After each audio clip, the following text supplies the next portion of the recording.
Good morning, everyone, and welcome to this webinar on medical devices regulation. My name is Paula Hernandez, and I'm Policy Officer at HCWH Europe. I will be the moderator today. I would like just to make some quick reminders, like this webinar is going to be recorded, and presentations are the recording itself. It will be available afterwards. And also, if you have any questions for the speakers or ourselves, please use the chat box. I'm gonna do quickly an introduction of Healthcare Without Harm Europe, and then I will introduce the speakers, Oliver and Thomas. Healthcare Without Harm Europe is a non-profit coalition of hospitals, healthcare systems, healthcare professionals, local authorities, academia institutions, and environmental and health organizations. With the purpose to bring the voice of healthcare professionals to the European policy debate and educating the healthcare sector to understand the importance of the environment and press healthcare leaders and professionals to advocate for broader societal policies and changes. Healthcare Without Harm vision is mobilize the healthcare sector and its ethical, economic, and political influence to create an ecologically sustainable and equitable and healthy world. Our mission is to transform healthcare worldwide so it reduces its environmental footprint, becomes a community anchor for sustainability, and a leader in the global movement for environmental health and justice. We pursue three overarching goals. The first one is to protect public health from climate change. The second one is to transform the supply chain. And the third one is to build leadership for environmental health. To this end, we work in 6 main policy areas. And as you can see, we have also the safer chemicals area. We currently have 84 members in 26 countries of the WHO European region, including 70 member states of the European Union. Membership of Healthcare Without Harm Europe is based on an organizational commitment to the mission and goals of Healthcare Without Harm International and GHH. GHH, also known as Global Clean and Healthy Hospitals, is an international network of hospitals, healthcare facilities, health systems, and health organizations, whose members are dedicated to reducing the environmental footprint and promoting public and environmental health. As you can see on the website, there is multiple programs and benefits, so I will totally encourage you to check their website. Healthcare GHH has different members in 54 countries, representing the interest of over 32,000 hospitals and health centers. As you can see, there is different members around the world: US and Canada, Latin America, Africa, Asia, Pacific, and also Europe. I also want to take the opportunity to present CleanMed. CleanMed is Europe's leading conference in sustainable healthcare.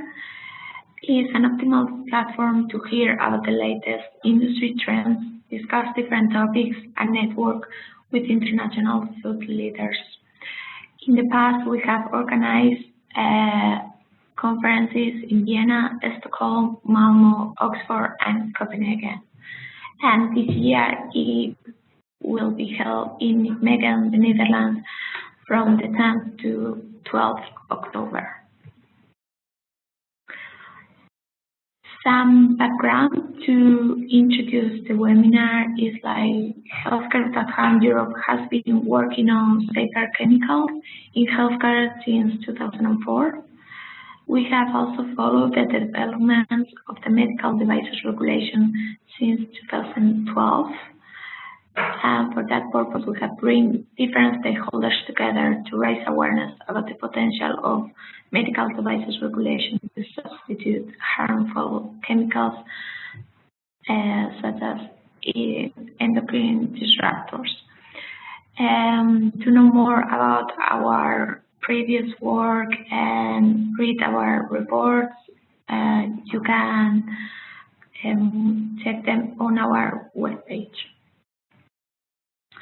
Now I'm gonna introduce our first speaker, Oliver Bisazza. He is the Director Regulations and Industrial Policy of MedTech Europe, which is the association representing the medical technology industries in Europe. In his role, Oliver's focus in implementing the European Union regulation on medical devices and in vitro diagnostics. He acts as this industry's main messenger towards the European Commission and competent authorities. Welcome, Oliver, and please go ahead with your presentation. Thank you very much, Paula, and thank you for the opportunity to speak to your members today. Good morning, everyone. I hope you can hear me well. I've been asked to give a high-level overview of the medical devices regulation, and I will try to leave some time for questions as well. Let's dive right in. MedTech Europe, as Paula kindly said, is the main European industry association for the medical technology industries in Europe. Our members include over 110 direct corporate members, so manufacturers, but also about 50 different associations, for instance, national associations in the European countries. And our scope includes not just medical devices, which is the focus of today's presentation, but also in vitro diagnostics and digital health. What do we mean by medical devices and medical technology products? I think it's worth recalling that this is a very diverse, innovative range of products and solutions. I like to say nearly everything you see in a hospital or pathology lab that is not a drug is probably a medical device in one way or another. And you find a lot of these products as well in pharmacies and in remote community care settings as well. It's a very diverse range of products, ranging from high risk to low risk to medium risk, things which touch the patient, things which don't touch the patient. Some of them are even in the form of software, so they're not tangible at all. So just to recall, this is a very large, diverse range of products that makes it particularly interesting to regulate and to assure their safety and performance. Now, the Medical Devices Regulation, or MDR, I hope you all know, was published a little over a year ago in 2017. It is a new regulation that is replacing gradually two former directives from the 1990s. On the left side, you see MDD, AIMDD. These are former directives from the 1990s that will eventually be repealed and replaced by a single regulation, the MDR. The MDR is in many ways newer, more modern, stricter, etc., but it is building directly off these directives. And as a note, you will find among the many changes in the MDR some dedicated rules on chemical substances in Annex 1 of the regulation. Before diving any deeper, however, it's worth recalling in the bottom half of the slide, the fundamental regulatory pathway is not changing fundamentally with the MDR. We still have a system based on CE marking.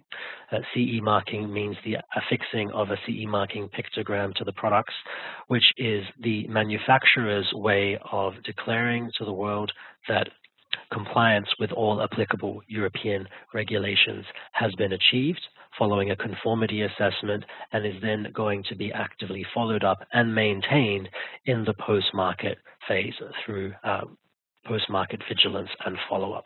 And I point that out just simply to say that during the last 5 to 10 years, when the revision of the directives was under discussion in Brussels, there were proposals to fundamentally change how we regulate these products and to adopt a different model closer to the pharmaceutical model. That was not the final agreement. The new regulations, despite the changes, is still based fundamentally on CE marking.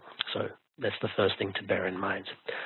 This next slide just summarizes some of the main ways in which the MDR is modernizing and strengthening the existing system for medical devices. Medical devices are, again, very diverse, and the obligations on them depend a little bit on whether they are a low, medium, or high-risk device. One thing the MDR does is it puts more devices than before in the highest risk class. So some devices will definitely be subject to stricter rules because of this. And also for the devices that are in the highest risk class, especially some of the innovative ones, there will be a new procedure involving expert panels, independent panels of experts, which will conduct a second check on the device's compliance, particularly with respect to clinical evidence. So that's a key example of some additional controls that are going to be applied to new high-risk devices. Another example is notified bodies. Notified bodies are an important element to understand in our regulatory system. They are third-party certification bodies, basically, and for the vast majority of devices, they are involved in assessing whether the manufacturer is complied fully with the regulation. And one of the changes in the regulation is that it is harder than ever before to become a notified body. So the rules for those organizations are getting stricter too. And for those organizations which operate as notified bodies in the future, they will be expected to be more vigilant than ever in controlling the manufacturers, again, especially with respect to clinical evidence. But we'll come back to notified bodies later. Speaking of clinical evidence, a huge part of the regulation, Chapter 6, is devoted to this very question. The chapter on clinical evidence, you should be aware, is almost like a standalone regulation in itself. Although the regulations are addressed primarily to manufacturers, importers, and so forth, the chapter on clinical evidence will actually apply to anyone who wants to conduct clinical studies or clinical investigations on medical devices in Europe. So I'm aware many Healthcare Without Harm members are hospitals, and hospitals frequently conduct clinical studies in-house. The clinical chapter of the MDR will apply to you directly and your role as a clinical study sponsor. So that's important to bear in mind. But then, of course, beyond the studies themselves, there is a greater emphasis on devices, especially new ones, needing fresh clinical data. And also there will be stricter rules regarding clinical data transparency. In other words, making it visible to users, patients, and hospitals what clinical evidence has been generated for the device so that that is more transparent.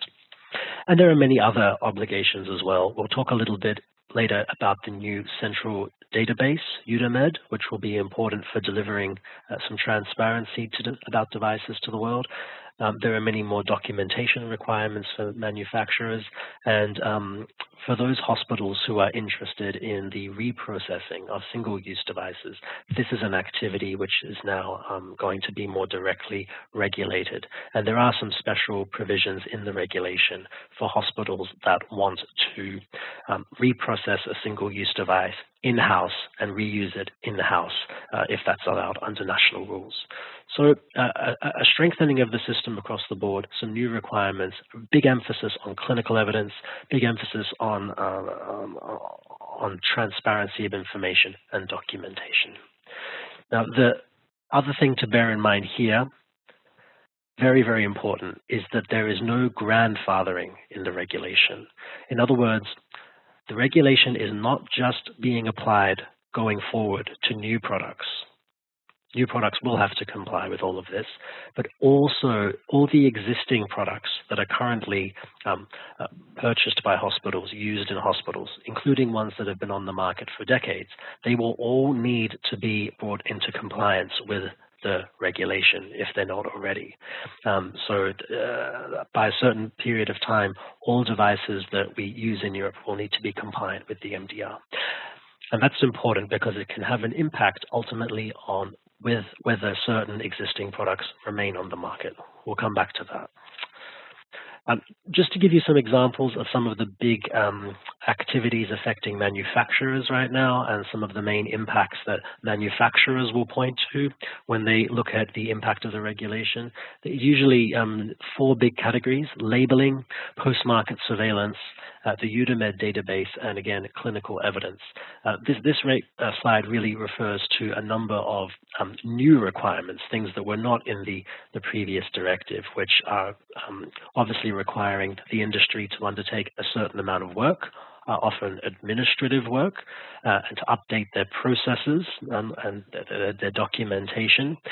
These are some of the big things that are actually going to strengthen the system, bring more information, bring more transparency, etc.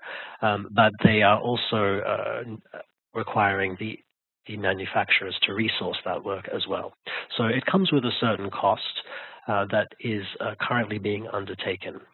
So we don't need to read all of this in detail, but a lot of more information is going to be generated as a result of these activities. And that's a good thing. That was deliberate.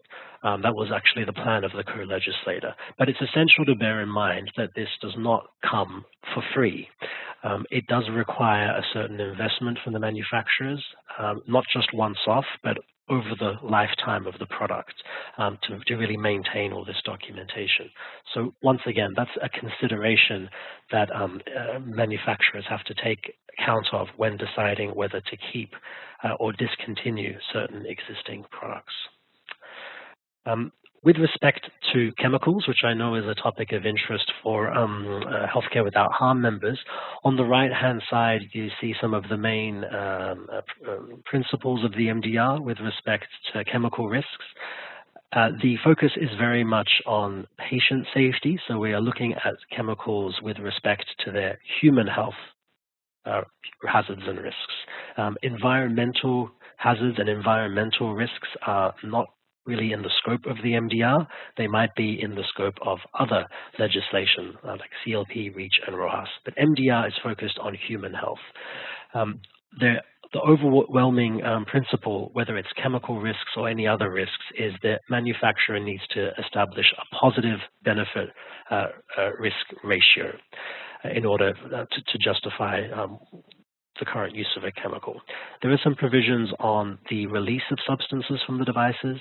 This has to be reduced, of course, and there are now special provisions for some devices with respect to Class 1A, 1B CMRs, carcinogens, mutagenic substances, reproductive substances, plus endocrine disruptors. Again, endocrine disruptors for human health in this case.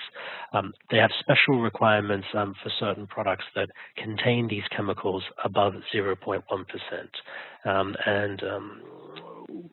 We can talk about that a bit later perhaps, but basically the idea is that these chemicals should only be present in these devices above 0.1% if that is duly justified and if the presence of those devices is disclosed via the device label and eventually via the new database as well. So again, transparency coming into the process. This is what I said. The essential idea behind managing chemical risks and other risks is the benefit to risk ratio.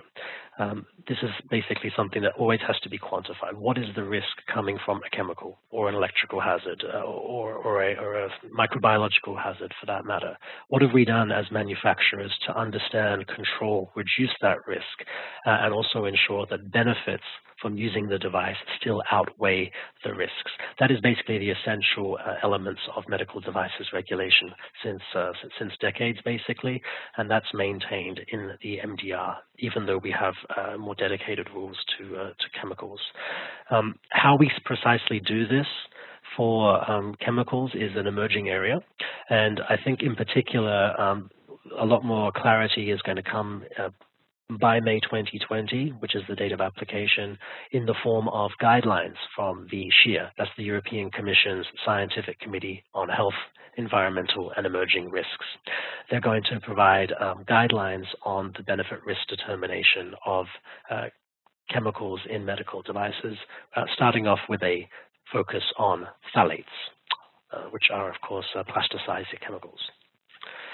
I was also asked to talk a little bit about the new EUDAMED database. This is a very busy slide, lots of acronyms. Don't worry if you don't understand half of this. What I want to convey with this slide is that the EUDAMED database is actually a series of different databases. Each little column here, we've got 1, 2, 3, 4, 5, 6, 8 columns. Each one basically refers to a little database or a module of a larger database, which is designed to do a variety of things. If I work from left to right, it is going to be the main EU database where manufacturers and other companies register themselves, but also register the devices they place on the market. That's important because today we don't have a central public database with information about all devices on the market. That's more captured and made available at national level. So EUDAMED is going to centralize all of that once it's ready. There's also going to be modules which provide more documentation from notified bodies on unique device identifiers, which are basically used for traceability in the supply chain. And plus, many of the documents that manufacturers and authorities produce are going to be stored in EUDAMED. Many of them are going to be publicly available to hospitals, healthcare professionals, and patients, so that, again, people can more easily than today look up information that exists about a device. There is also a module I'll mention here on clinical investigations. That's the one in yellow. This is a very important and complex one because when this is fully operational, it will be the main system used for organizations, including hospitals, that want to conduct clinical studies in Europe. So if any of you are familiar with the clinical trials regulation database, that's for pharmaceutical products, that's being set up by the European Medicines Agency, that is analogous or similar to the clinical investigation module of EUDAMED. In other words, EUDAMED is significantly larger and more complex than the clinical trials database for pharma. So it's quite a big, ambitious system that promises to deliver many benefits to the community once it is operational. Now, of course, the only problem here is that all these benefits of transparency and extra information are only going to be delivered to you and to patients once the database exists. Databases are notoriously difficult to produce. They're often late.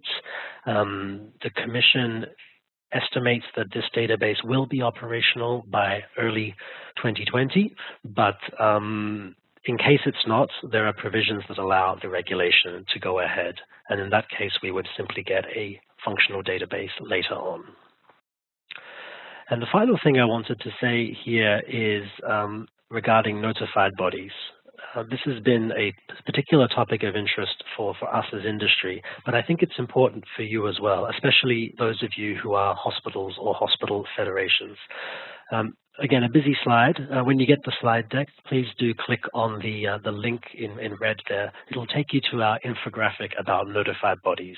So you can see, hopefully in friendly terms, what a notified body is, why they are essential to the success of this regulation.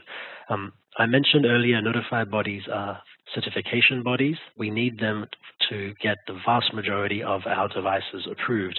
And unfortunately, right now, there are pretty serious concerns within the industry that the notified bodies may not be up and running as early as we would have liked.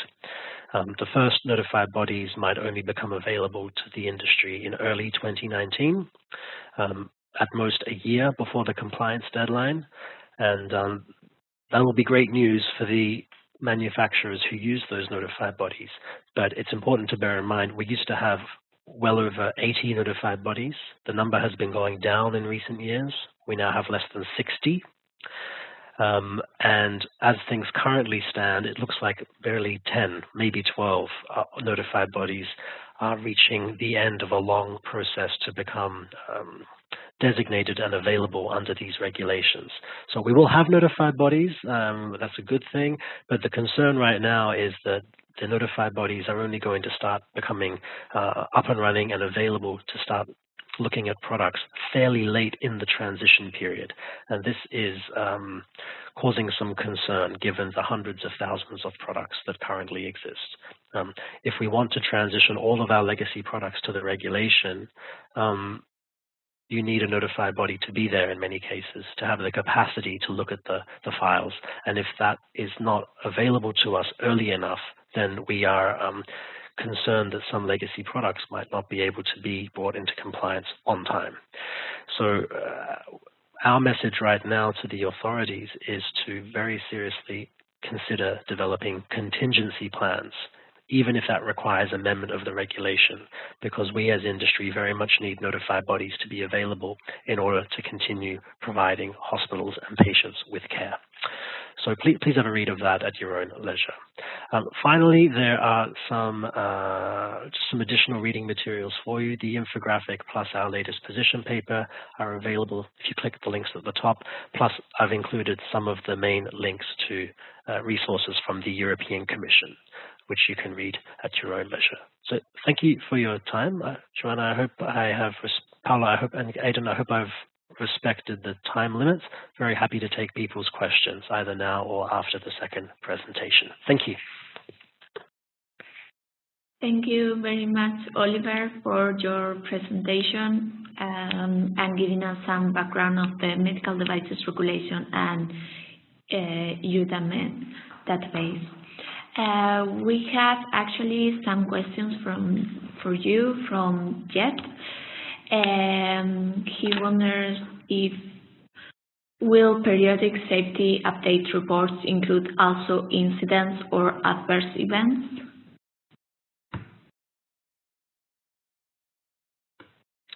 Sorry, I was on mute. Periodic safety update reports. Yeah, that's an example of one of the many new regulatory documents that I mentioned earlier. This one in particular is coming primarily from the pharmaceutical space. The short answer, Jed, is I think the details are still being sorted out. It's one of those topics where guidance is currently under development. The competent authorities, in particular the UK competent authority, is leading that exercise. Off the top of my head, a periodic safety update report might not contain individual adverse event reports. It's more meant to bring together at a higher level all the different adverse event reports, post-market feedback and complaints, etc., so that there is a more summary, if you like, of all the feedback that is being given on a device in the use phase. So in other words, adverse event reports would be an input into this periodic safety update report. I don't believe necessarily that each individual report is captured in that document, but they might be available elsewhere, for instance, in the EUDAMED database. Yeah, in that regard, Jed is also asking what kind of information will be publicly available in EUDAMED. So quite a lot, actually. I mentioned earlier that some basic information will be available about which devices are on the market, first of all. That's the main thing. And then if you find a particular device in EUDAMED, the idea is you can go in and access a lot of targeted information. Some documents, like for high-risk devices, something called the Summary of Safety and Clinical Performance, which will be updated annually and give a high-level overview of which clinical evidence exists for a given device. That's one example. You might be able to find some basic information about device labels, for instance. For instance, I mentioned the new rules on chemical substances, CMRs, and endocrine disruptors. If a given device has got one of those chemicals present above 0.1% and it's been duly justified, I mentioned that that needs to be disclosed on the label. That's an example of something that should eventually be visible in EUDAMED as well. Many things, in fact. I think the idea is that a large number of elements in EUDAMED are going to be publicly available one way or another. Just some specific things like on-market surveillance, for instance, might only be available to authorities. Great. Thank you, Oliver. We have actually more questions for you. Probably we can go to the end for more of them, but before we are gonna ask you one from Krista. There is a biocompatibility test for a final product in reference to the medical device class 1. And if it is necessary to do this biocompatibility test according to the medical devices regulation. So the way it works under the old directives and the new regulation is there are general requirements on safety and performance. They do not detail to a very fine level what you have to do for each individual product. And that's deliberate because, again, there are so many different products. It would be would need thousands of pages to try and flesh that all out. So there is a general requirement under the old directives and the new one for certain devices to have safety as regards biocompatibility. In other words, if the device touches the human skin, for instance, you need to show that that's a safe thing.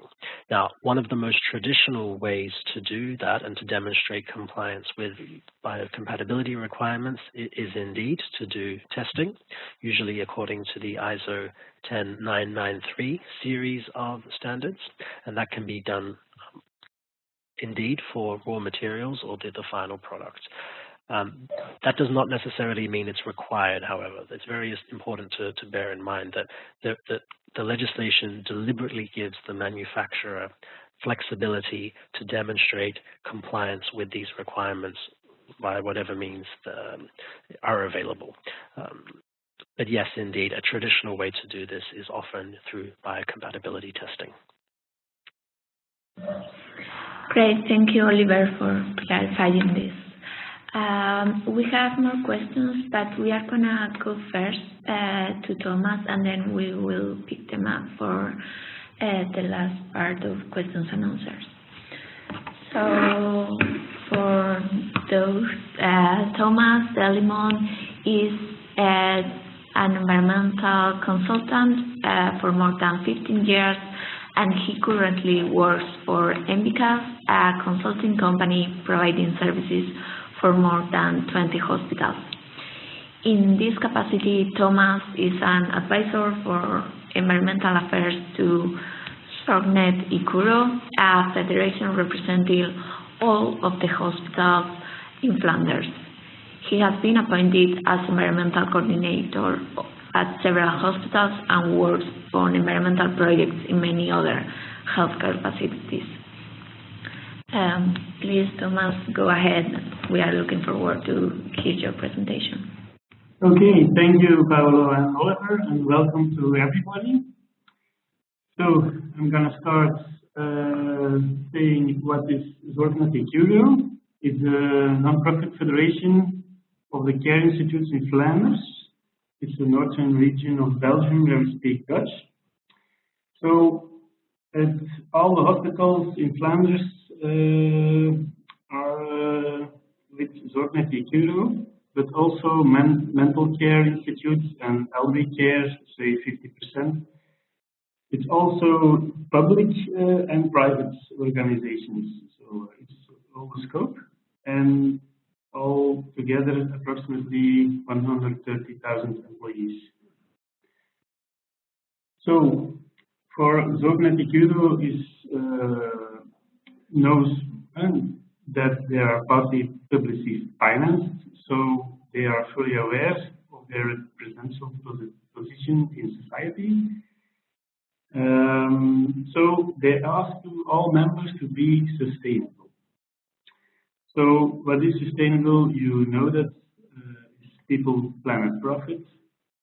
And if we take these three little, we can talk about one is profit. And there's an issue in Belgium. There is a MAHA study from Belgium,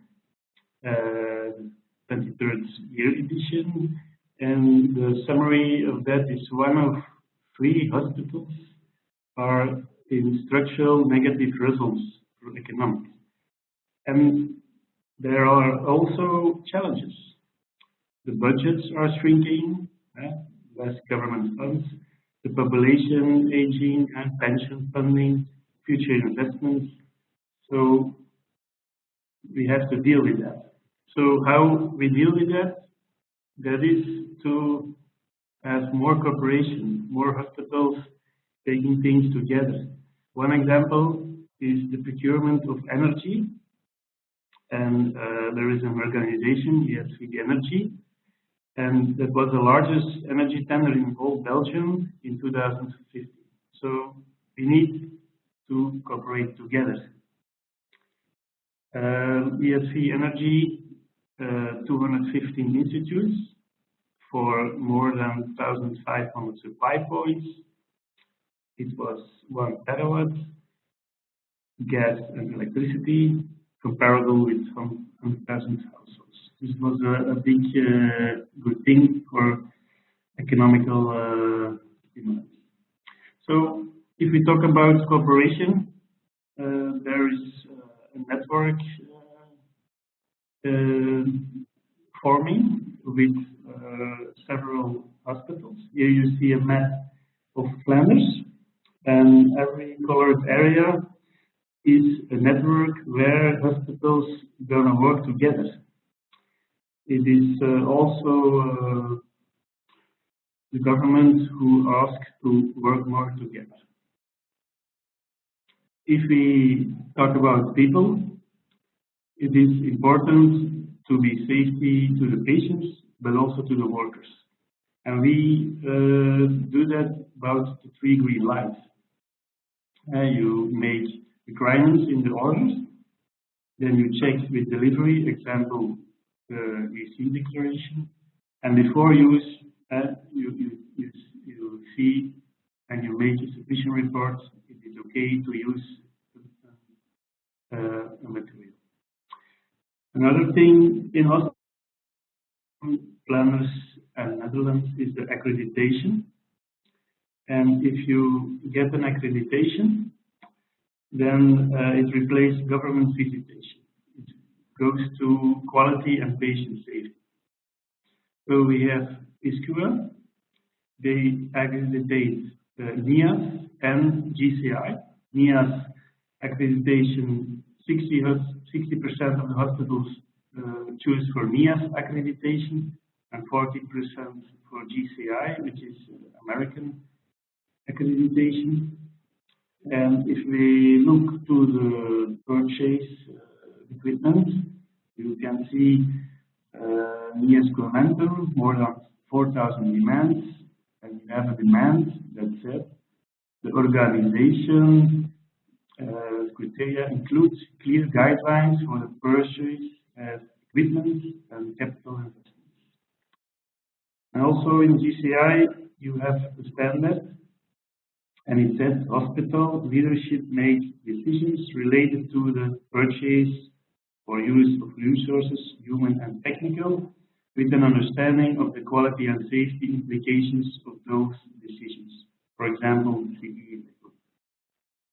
So it's very important also with the MDR that we take care of that. For the planet, and we have to be sustainable, but we can do that in procurement. So we can use guides of the FIDO or Sustainable Purchasing Guide or other guides, Sustainable Public Procurement Support. And there is a central point of contact for Sustainable Public Procurement. And we have to take care about the circular economy. There's a tradition to reuse more and less waste. And we have to take care about technologies that we implement, the BBT, the best niche, the best available techniques that are not entailing excessive costs. Inspiration out the directive about BREFs.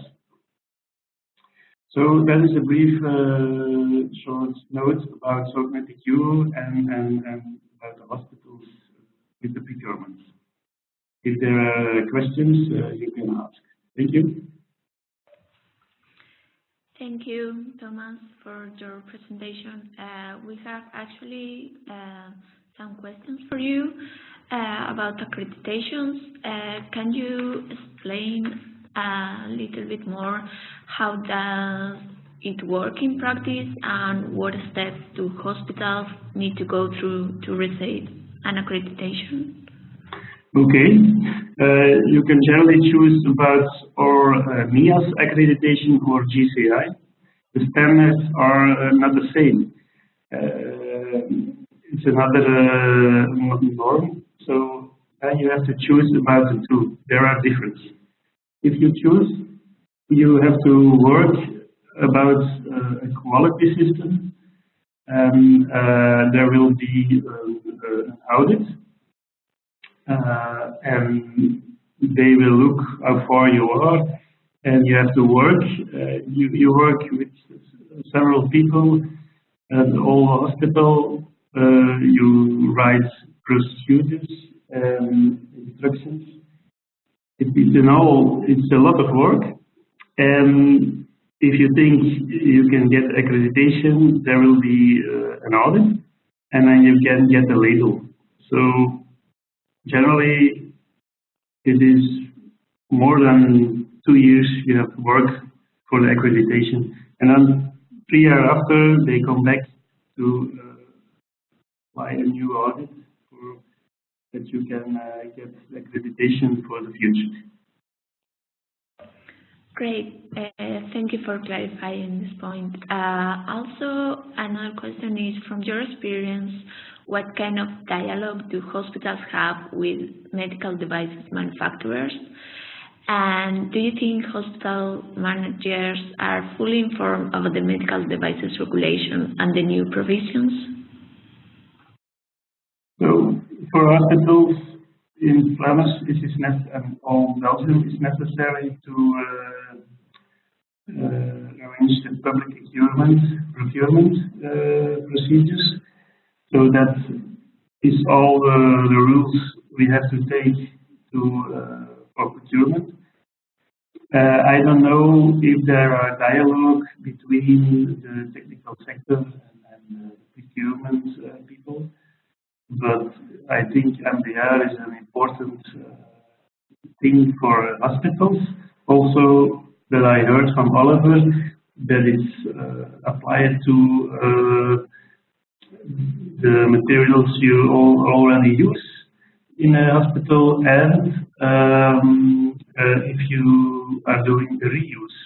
So it's very important to know what is coming to the hospitals. But I think there are not so many people we are looking for what's coming out and how it's going to see through the new rules. So it will be a long way for everybody in the right direction. So in that sense, what are going to be your strategy to make people more aware of this regulation and the steps to follow? Yes. Okay. We are going to go again to Oliver, because there were some questions for him. So Oliver, Tom, for example, is asking, like, how much longer do you estimate will it take for the medical device regulation to be developed and brought to the market? Yeah, do you mean for the new products, you mean? Yeah. Yeah, it's a very good question. I think it's too early to say. Throughout the revision of the directives, that was one of the key questions. What would be the impact on innovation? What would be the impact on time to market? The short answer is we don't know. There are a few hundred pages of text in the regulation. A lot of that text is not written very clearly, if I may say so. We have a huge long list of points where we think guidance is needed. And the authorities have been working quite hard in the first 15 months of transition to start developing guidance, but a huge amount of that still needs to be done.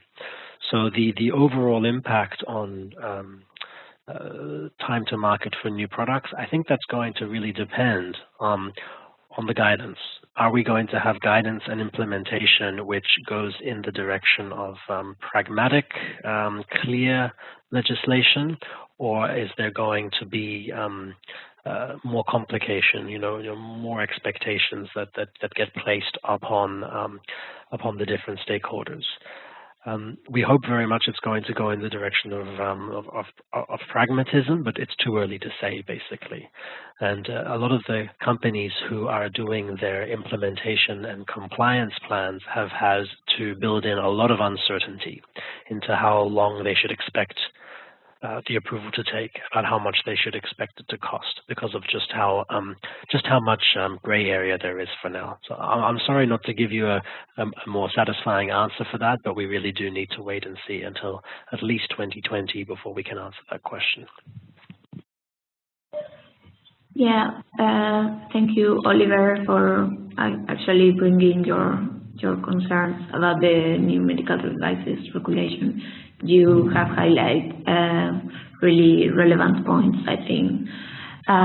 In that sense, I wanted to ask you which aspect of the new medical devices regulation will most affect MedTech Europe members, and if there is some particular aspects that also members are worried, concerned about, apart from the ones that you have already commented. There are plenty. I have to say, for the time being, for at least the next couple of years, our overwhelming focus and concern is with respect to the notified bodies. I know I mentioned this already, but that really is the issue right now. Notified bodies are something we all need before we can get compliant products, but no one can magically force notified bodies into existence. Organizations need to apply to be a notified body voluntarily. They need to go through a long process, about 18 months on average, before they can be designated to the regulation. And as I said, only a fraction of the existing notified bodies have applied yet. So what we're concerned about right now is whether we're going to have enough notified bodies, enough notified body capacity. Are some manufacturers going to have to change to a new notified body as a result of that? And what is the impact going to be on those existing products? I think that's the big question right now. How much disruption is the healthcare system risking to face because of the notified body situation?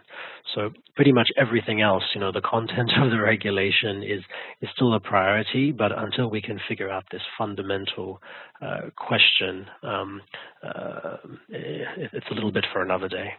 Yep. Yeah, hopefully we will see some light at the end of the tunnel. Absolutely. Yep. Yeah.